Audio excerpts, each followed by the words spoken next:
दिल करता है कि मिश्रा परिवार की ये कहानी बस चलती चली जाए। कितने भी एपिसोड्स देख ले हम, जी ना भर पाए। इस बार तो वैसे भी सिर्फ 5 ही थे, वो भी लगभग आधे पौने घंटे के। गुल्लक को हम सीरीज निपटाने की भावना से नहीं देखते, इसे हम देखते हैं भावनाओं में डुबकी लगाने की कामना से।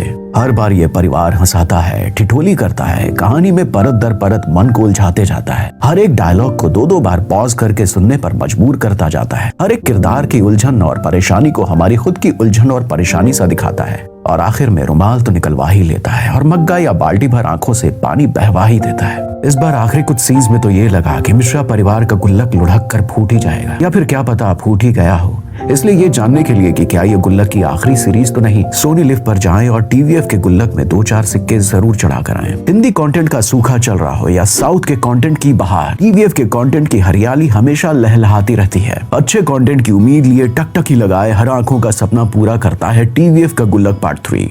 और 2.5-3 घंटे वो परमानंद दिलाता है कि मोबाइल या लैपटॉप में ही स्वर्ग नजर आता है। So my friends, the legacy of Mishra परिवार कंटिन्यूज एंड गुल्लक 3 also is a must watch. अगर आपने इसकी तीनों में से एक भी सीरीज नहीं देखी है तो आप अभागे, और कितने बड़े अभागे हैं वो आप इसे देखने वालों से पूछिए। तो जाइए और इंडिया के one of the best web series का आनंद उठाइए, क्योंकि वो कहते हैं ना कि जो बहता जाए वो पानी, जो बदलती जाए वो कहानी। आपको लग रहा होगा कि मैं इतनी तरफदारी क्यों कर रहा हूँ, टीवीएफ का एमआर एजेंट क्यों बन रहा हूँ। ये बात आप सीरीज देखने के बाद खुद समझ जाएंगे, और आप भी मेरी तरह खुद सामने वाले से पूछेंगे कि गुल्लक सीजन 3 देखी क्या। ये सीरीज बातों बातों मजाक मजाक में कई ऐसे सवाल पूछ जाती है जिन्हें जानने के लिए हमें किताबें और गूगल के पन्ने खंगालने पड़ते हैं। जैसे कि यूकलिप्टस ऐसा क्या डिमांड करता है जो कभी पूरा नहीं होता। पता है तो बताइए। एसी का टेम्परेचर कम या ज्यादा करने से क्या बिजली के बिल में कोई फर्क आता है? आपको क्या लगता है? बिजली के बिल पर शोध कीजिए और बताइए। और जरा प्रोनाउंस करके बताइए कौन सा वाला सही है, मिसलिनस, मसलिनस, मैसलेसनेस या मिसलिनियस। वैसे गलत वर्ड को सही प्रोनाउंस करने में भी काफी एफर्ट लगता है, ट्राई करके देखिए।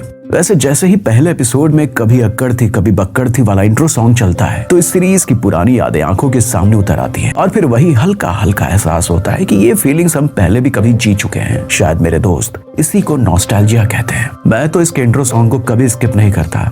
और आप? वैसे इस बार कुछ नए गाने भी जुड़े हैं, ज्यूक बॉक्स बड़ा होता जा रहा है।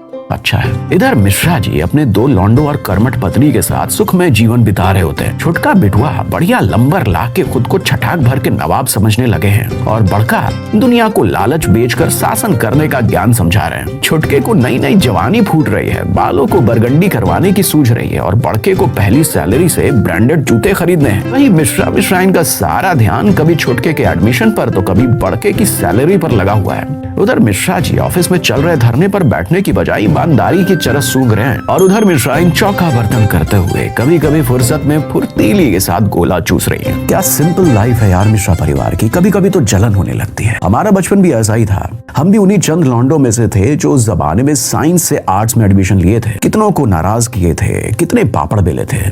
आपके साथ भी ऐसा ही हुआ था क्या, या आप भी जबरदस्ती इंजीनियर बन गए थे? किसी परिवार में जब बड़े छोटों के फैसले लेते हैं तो एक विद्रोह का बिगुल बच जाता है, जो या तो परवान चढ़ता है या दबा दिया जाता है। हर घर की यही कहानी है, बड़ों की अपनी समझ और छोटों को अपनी चलानी है। मिश्रा परिवार हमें सिखाता है कि परिवार को टूटने नहीं देना है, चाहे कुछ कुर्बानियां ही क्यों ना देनी पड़े। और साथ में ये भी समझाता है कि परिवार कितना भी सेल्फिश क्यों ना हो जाए, आपकी कुर्बानी नहीं लेगा भाई। Family is a family after all, right? इस बार वाले गुल्लक में 2 चीजें सबसे खास रही। एक तो फुर्तीली की नई एंट्री, और दूसरी सत्यनारायण की कथा। इस बार गोबर गणेश का मतलब भी ये सीरीज हमें प्राउडली समझाती है, और फुर्तीली जैसी बच्चियों को कम से कम अपने मन की बात कहने की हिम्मत दिलाती है। लगे हाथ ये भी बताती है कि टेम्पररी फेज को आपदा नहीं विपदा कहते हैं। जमील खान सर ने मिश्रा जी के किरदार को या तो घोल कर पी लिया है, या फिर शायद इस किरदार को उन्होंने कभी न कभी हकीकत में जरूर जिया है। वैभव राजगुप्ता के लंबे लंबे मोनोलॉग्स और उनकी अधपनीली लाल आंखें रुला देती हैं। हर्ष मायर के फनी एक्सप्रेशंस और यूनिक अंदाज में बोलने वाले डायलॉग्स हंसा जाते हैं। ये दोनों भाई इस युग के राम लक्ष्मण नजर आते हैं। सुनीता राजवर जो बिट्टू की मम्मी बनी है, जो हर बात पर अपनी नाक घुसाने वाली पड़ोस वाली आंटी का रोल निभा रही है, एकदम जबरदस्त वाली इरिटेटिंग आंटी लगती है। और हमारा गुल्लक यानी कि शिवांकित सिंह परिहार, उनकी आवाज के बिना तो मिश्रा परिवार अधूरा है।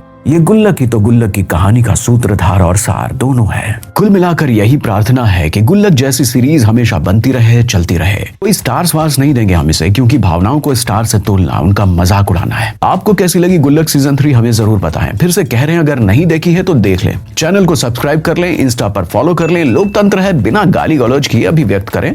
अपना ख्याल रखें, खुश रहें और बगल में 10वीं का रिव्यू दिया गया है, इसे भी देख लें और ऊपर दिया गया है प्लेलिस्ट, इस पर क्लिक करें और बैक टू बैक सारे वीडियोस देखें। हमें ग्रो करने में मदद करें।